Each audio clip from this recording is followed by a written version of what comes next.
అప్పటిదాకా మీరు వచ్చి ఉండండి. ప్లస్ మనం ప్రసన్న దగ్గరికి వెళ్దాం. మా స్పెషల్ కరెస్పాండెంట్ ప్రసన్న గారు, మీరు చెప్పండి ప్రసన్న. ఈరోజు ఏదైతే ఢిల్లీలో బీజేపీ మొత్తం గెలుపొందిన తర్వాత 48 సీట్లలో గెలిచిన తర్వాత ఈరోజు కేజ్రీవాల్ తనకు సంబంధించిన పార్టీ క్యాడర్తో మాట్లాడారు. పార్టీకి సంబంధించిన గెలిచిన ఎమ్మెల్యేతోని, అలాగే తన పార్టీకి సంబంధించిన ఎవరైతే ఓడిపోయారో వాళ్ళతో కూడా మాట్లాడుతూ నిరాశ చెందొద్దు, ఖచ్చితంగా మనం ఒక పార్టీ యొక్క బ్రహ్మాండమైన ఒక ఎయిమ్తో వచ్చింది కాబట్టి మనకు ఎన్నికలలో గెలవడం ముఖ్యం కాదు, ప్రజల సమస్యలు పరిష్కరించడమే ముఖ్యం అన్నట్టుగా అతను మాట్లాడడం జరిగింది. ఈ విషయంపై మీ దగ్గర సమాచారం ఏంటి? జమీల్, ఏదైతే ఢిల్లీ ఎన్నికల లోపల ఆమ్ ఆద్మీ పార్టీ తీవ్రంగా నిరాశపరిచిందో దానిపైన నిన్న గెలిచిన ఎమ్మెల్యేలు తర్వాత ఓడిపోయిన ఎమ్మెల్యేలతోటి ఆమ్ ఆద్మీ పార్టీ కన్వీనర్ కేజ్రీవాల్ సమావేశం నిర్వహించారని చెప్పవచ్చు. ఈ సమావేశం లోపల ముఖ్యంగా ఆమ్ ఆద్మీ పార్టీ ఎందుకు ఓడిపోయింది అనే విషయం పైన వాళ్ళు పూర్తిగా విశ్లేషణ చేయడానికి వారు సమావేశం నిర్వహించారు. దీంట్లో ఎమ్మెల్యేలు కొంతమంది బీజేపీ అధికార దాహంతో మద్యము డబ్బులు పోలీసులతోటే పంపిణీ చేయించినట్లు అరవింద్ కేజ్రీవాల్కి వారు తెలియజేయడం జరిగింది. అదే విధంగా ఢిల్లీ లోపల బీజేపీ అయితే హామీలు ఇచ్చారో, ఇది మార్చి 8 లోపు మహిళలకు మనిషికి 2500 రూపాయలు ఇస్తామని చెప్పేసి, అదే విధంగా 300 విద్యుత్ యూనిట్లు ఉచితంగా ఇస్తామని చెప్పి, ఇతర ఏవైతే ఉచితాలు ఉన్నాయో వాటన్నిటి కూడా ఖచ్చితంగా అమలు చేసే విధంగా ఎమ్మెల్యేలు అసెంబ్లీ లోపల బయట పోరాటం చేయాలని చెప్పేసి అరవింద్ కేజ్రీవాల్ వారికి దిశానిర్దేశం చేసినట్లు తెలిసింది. అదే ఇంకోటి ఏంటంటే, ఏదైతే 7వ శాసనసభ అయినటువంటి ఆమ్ ఆద్మీ పార్టీకి చెందినటువంటి ప్రభుత్వాన్ని 7వ తారీఖు నాడు లెఫ్టినెంట్ గవర్నర్ దాన్ని రద్దు చేయడం జరిగింది. దాని తర్వాత ఇప్పుడు ఏదైతే ఆమ్ ఆద్మీ పార్టీ ప్రతిపక్ష పార్టీగా ఉందో దాంట్లో శాసనసభ పక్ష నేతగా ఎవరిని ఉంచాలి, ఎవరిని నియమించాలనే విషయం పైన కూడా ఎమ్మెల్యేలతోటి అరవింద్ కేజ్రీవాల్ చర్చించినట్టు తెలుస్తా ఉంది జమీల్. ఇప్పుడు ఇంకొక విషయం మనకు తెలిసి వచ్చిందంటే, ఆతిషి తన రాజీనామా ప్రకటించిన తర్వాత సమర్పించిన తర్వాత గవర్నర్ని తీసుకొచ్చి సమర్పించిన తర్వాత ప్రస్తుతం ఏదైతే బీజేపీకు సంబంధించింది ఎవరైతే ముఖ్యమంత్రి పొజిషన్లో ఉన్నారో ఆ పొజిషన్కు సంబంధించి అనేక ముల్లగొల్లాలు పడుతున్నట్టుగా మనకు తెలిసింది. అయితే ఈరోజు ఏదైతే మనకు నరేంద్ర మోదీ మనకు సంబంధించిన ప్రైమ్ మినిస్టర్ ఎవరైతే యునైటెడ్ స్టేట్స్ ఆఫ్ అమెరికా వెళ్తున్నారో వచ్చిన తర్వాతనే 15 తారీఖు అతను రిటర్న్ వస్తున్నారు. రిటర్న్ వచ్చిన తర్వాతనే సీఎం పేరును ప్రకటిస్తాం, అప్పటి వరకు ఓపిక ఉండాలని చేస్తున్నారు. వాస్తవానికి సీఎం ప్రకటనలలో అమెరికా వెళ్ళడంలో అసలు అంతరం ఏమిటి? వీరికి పొంతన కుదురుతలేదు.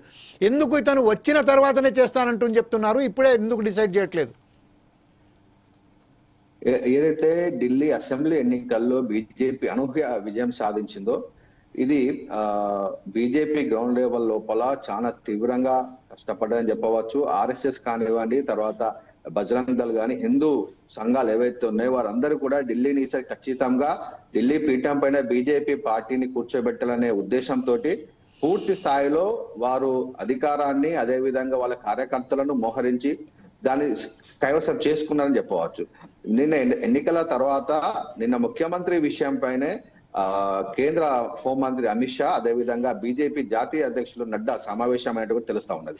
ఈ సమావేశం లోపల ముఖ్యమంత్రి ఎవరు చేస్తే బాగుంటది, సామాజిక సమీకరణాలు అదే విధంగా వారి యొక్క బ్యాక్గ్రౌండ్ మొత్తం కూడా చూస్తా ఉన్నారు. ఏదైతే ముఖ్యమంత్రి ఢిల్లీలో చేస్తా ఉన్నారో అది పార్టీకి లాభం చేకూర్చే విధంగా ఉండాలనే ఒక ఆలోచన లోపల ఆలోచన చేస్తా ఉన్నారు. దాంట్లో ముఖ్యంగా పేరు పర్వేష్ శర్మది ముఖ్యంగా బయట వినిపిస్తున్న బీజేపీ ఎటువంటి నిర్ణయం తీసుకుంటుందో అని చెప్పేసి ప్రజలు కానీ అందరూ కూడా ఎదురు చూస్తారు. ఎందుకంటే మధ్యప్రదేశ్ లో చూసుకున్నా, ఛత్తీస్గఢ్ లో చూసుకున్నా, ఒడిశాలో చూసుకున్నా, రాజస్థాన్ లో చూసుకున్నా బీజేపీ సీఎం అభ్యర్థిగా ఒక అనూహ్యమైన పేరుని తెరపైకి తీసుకువచ్చి వారిని సీఎం ని చేయడం జరిగింది. పార్టీ క్యాడర్ లోపల కూడా ఏంటంటే పార్టీకి పనిచేసిన వారికి సీఎం అయ్యే అవకాశాలు ఎక్కువగా ఉంటాయని చెప్పేటువంటి మెసేజ్ కూడా బీజేపీ వారి యొక్క కార్యకర్తలకు తర్వాత వారి నాయకులకు తీసుకువెళ్ళడంలో సఫలమైందని చెప్పవచ్చు.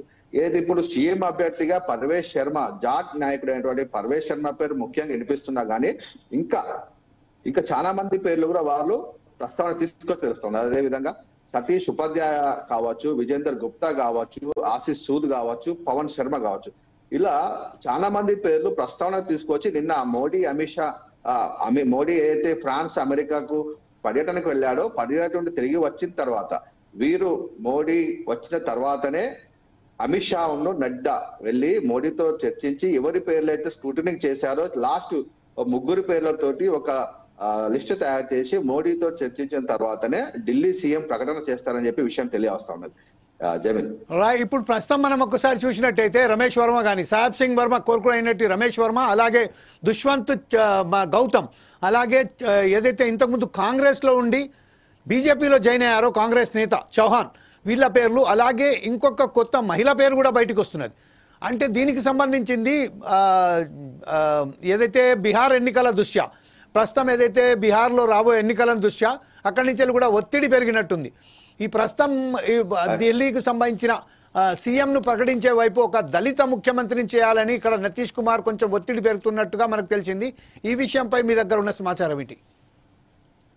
జబిల్, బీజేపీ ఇంకో రకంగా కూడా ఆలోచన చేస్తా ఉన్నది. మహిళా నాయకురాలు సీఎం అయితే ఏ విధంగా ఉంటది, ఎందుకంటే కాంగ్రెస్ పార్టీ అధికారంలో ఉన్నప్పుడు షీలా దీక్షిత్ ని సీఎం గా చేశారు, ఇప్పుడు ఆమ్ ఆద్మీ పార్టీ ఉన్నప్పుడు అతిషిని సీఎం గా చేశారు. మనం కూడా బీజేపీ కూడా మహిళా నాయకురాలిని ఢిల్లీ సీఎం గా చేస్తే ఏముంటదని చెప్పి అదొక చర్చ జరిగింది.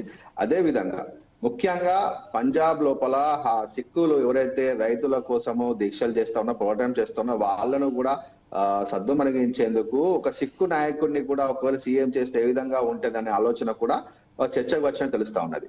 అదే విధంగా రానున్న బీహార్ ఎలక్షన్ లోపల అక్కడ దళితాల ఓట్లు ఎక్కువగా ఉన్నాయి. బీహార్ లోపల ఢిల్లీకి సంబంధాలు ఎక్కువగా ఉంటాయి, ఎందుకంటే బీహారీలు ఎక్కువగా ఢిల్లీ లోపల ఉంటారు. కాబట్టి ఒకవేళ బీహార్ ని గనక మనం కొట్టాల్సి వస్తే గనక ఒక దళిత నాయకుడిని సీఎం గా చేస్తే, ఏదైతే దుష్యంత్ గౌతమ్ ఉన్నాడు, దుష్యంత్ గౌతమ్ ని గనక సీఎం చేస్తే ఏ విధంగా ఉంటది అనేటువంటి ఆలోచన కూడా నడ్డా అమిత్ షా మధ్య భేటీలో చర్చకు వచ్చినట్టు తెలుస్తా ఉన్నది. ఎందుకంటే ఎన్డీఏ పక్షాలు ఏవైతే ఉన్నాయో మిత్ర పక్షాలు, వారు బీజేపీ పైన ఫోర్స్ చేస్తా ఉన్నారు, ప్రెషర్ చేస్తా ఉన్నారు. ఢిల్లీ లోపల ఒక దళిత నాయకుడిని సీఎం చేస్తే దళితుల ఓట్లు మనకు ఎన్డీఏకు పడే అవకాశం ఉంటది అని చెప్పేసి వారు ఫోర్స్ చేస్తున్నట్టు తెలుస్తా ఉన్నది జమీల్. రైట్. ఇదే విషయంలో ఇంకొక విషయం మనకు తెలిసింది ఏంటంటే, పంజాబ్లో ఏదైతే ఆప్ ప్రభుత్వం ఉంది కదా, ఆ ఆప్ సంబంధించిన కొంతమంది ఎవరైతే ఎమ్మెల్యేస్ ఉన్నారో ఆప్ ఎమ్మెల్యేలు కూడా ఇక్కడ బీజేపీకి సంబంధించిన అగ్రనాయకులతో కలిసినట్టుగా వాళ్ళతో మాట్లాడినట్టుగా వస్తుంది. దీనిపై ఏమన్నా ఇది కేవలం రూమర్స్ మాత్రమే అనుకుందామా, లేకపోతే ఏదన్నా ఆప్ ఓడిపోయిన తర్వాత ఎక్కడ అలజడి మొదలైనట్టుగా మనం భావించవచ్చా? అయితే బీజేపీ కేంద్ర ప్రభుత్వం ఏదైతే ఉందో వారు ఖచ్చితంగా ప్రతిపక్ష పార్టీలకు చెందిన ప్రభుత్వాలను కూల్చడానికి ప్రయత్నాలు చేస్తాం. ఇంతకుముందు కూడా అనేక సందర్భాల్లో మనం చూసాం. మనము మహారాష్ట్ర కానివ్వండి, తర్వాత ఇతర రాష్ట్రాల్లో కూడా ఈ విధంగా వారి కాంగ్రెస్ ప్రభుత్వం కానీ ప్రతిపక్ష పార్టీలైనటువంటి ప్రభుత్వాలను కూల్చేసి వారి నుంచి నాయకులను వారు తీసుకొని వారిని ముఖ్యమంత్రి చేసినటువంటి దాఖలాలు మనం చూసాం. ఇప్పుడు చూస్తే పంజాబ్ లో ఆమ్ ఆద్మీ పార్టీ పూర్తి మెజారిటీతో ఉంది. అక్కడ ప్రభుత్వాన్ని కూల్చాలంటే బీజేపీ చాలా పెద్ద ఎత్తున కసరత్తు చేయాల్సిన అవసరం ఉంది. చాలా ఎమ్మెల్యేలను వారు నయానో భయానో వారు డబ్బు రూపకంగానో లేకపోతే ఇతర రకాలుగా బెదిరింపులు చేసో వారు అధికారంలోకి రావాలంటే కనుక ఖచ్చితంగా ఆమ్ ఆద్మీ పార్టీ ఒక ముఖ్యమంత్రి ఏదైతే ఉన్నారో అతని పైన అవినీతి ఆరోపణలు లేకపోవడము, ఇతరత్ర ఆరోపణలు లేకపోవడం వల్ల బీజేపీ కొంత వెనకడుగు వేస్తుందని చెప్పవచ్చు. ఏదైతే ఇప్పుడు ఢిల్లీ లోపల బీజేపీ పార్టీ గెలిచిందో ఇది బీజేపీకి ఒక మంచి బూస్ట్ ఇచ్చిందని చెప్పవచ్చు. ఆమ్ ఆద్మీ పార్టీని టార్గెట్ చేయడానికి, ఎందుకంటే కాంగ్రెస్ పార్టీకి ప్రత్యామ్నాయం మేమే అని చెప్పేసి ఆమ్ ఆద్మీ పార్టీ ఎన్ని రోజులుగా చెప్తా ఉన్నది. అటువంటి ఆమ్ ఆద్మీ పార్టీని ఢిల్లీలోనే వాళ్ళకు మెయిన్ బేస్ అయినటువంటి ఢిల్లీలోనే వారిని ఓడించడం వల్ల బీజేపీ ఆమ్ ఆద్మీ పార్టీకి ఖచ్చితంగా భవిష్యత్తులో వారు కష్టాలు ఎదుర్కోవచ్చు అని చెప్పి చెప్పవచ్చు. ఆమ్ ఆద్మీ పార్టీని ఖచ్చితంగా కష్టపెడతారు బీజేపీ వాళ్ళు. అవినీతి కేసులు కానివ్వండి, ఇతర ఏమైనటువంటి కేసులు ఉన్నాయో, స్కామ్లు ఉన్నాయో వాటన్నిటిని కూడా బయటికి తీసి ఆమ్ ఆద్మీ నాయకులను ఖచ్చితంగా వారు ఇబ్బందులకు గురి చేస్తారని చెప్పి మనం చెప్పవచ్చు Jameel. Right. Thank you Prasanna. మరొకసారి మీ వద్దకు ఇస్తాం, ఇప్పటిదాకా వేచి ఉండండి ప్లీజ్. అయితే ఇప్పుడు ప్రస్తుతం ఏదైతే ఉన్నదో సూర్య గారి దగ్గరికి వెళ్దాం. సూర్య, ఈ రోజు ఏదైతే ఉన్నదో నిన్నటి నుంచి వెళ్ళి